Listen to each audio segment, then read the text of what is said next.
सवाल है किसी समांतर श्रेणी क्या है, 4 7 10 का 18वां पद ज्ञात करना है।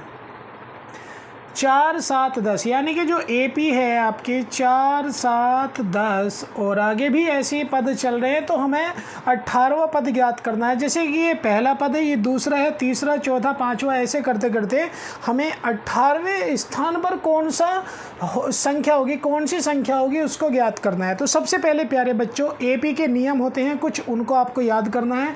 तो प्रथम पद को ऐसे लिखते हैं, A बराबर 4 है।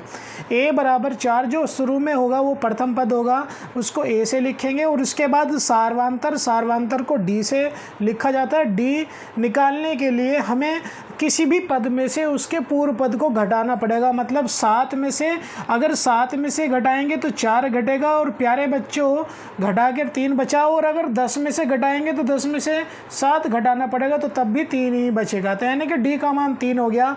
अतः आपको निकालना है अब 18वां पद।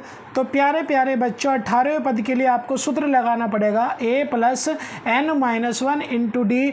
अब इसमें यो an का फॉर्मूला है, जहाँ पर A है A की जगह 4 रख दीजिए, प्लस n की जगह n का मान प्यारे बच्चों आपको 18 रखना है, -1 और D की जगह D का मान 3 रखना है।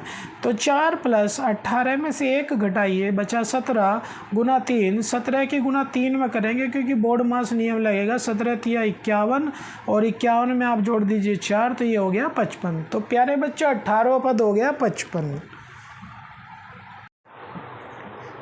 समांतर श्रेणी यानी कि AP 6 10 14 कोमा आगे भी टर्म चल रहे हैं, पद चल रहे हैं, का 25वां पद ज्ञात कीजिए। तो सबसे पहले AP दी है प्यारे बच्चों आपको 6 10 14 ... यहाँ पर A का मान A आपको बता दिया गया होगा कि A क्या है। A है प्रथम पद, A का मान 6 है। और D किसी भी पद में से उसके पूर्व पद को, पहले पद को घटाना होगा। 10 में से 6 घटाएंगे या फिर 14 में से 10 घटाएंगे। तो 10 में से 6 घटाया तो आया 4, ये D हो गया।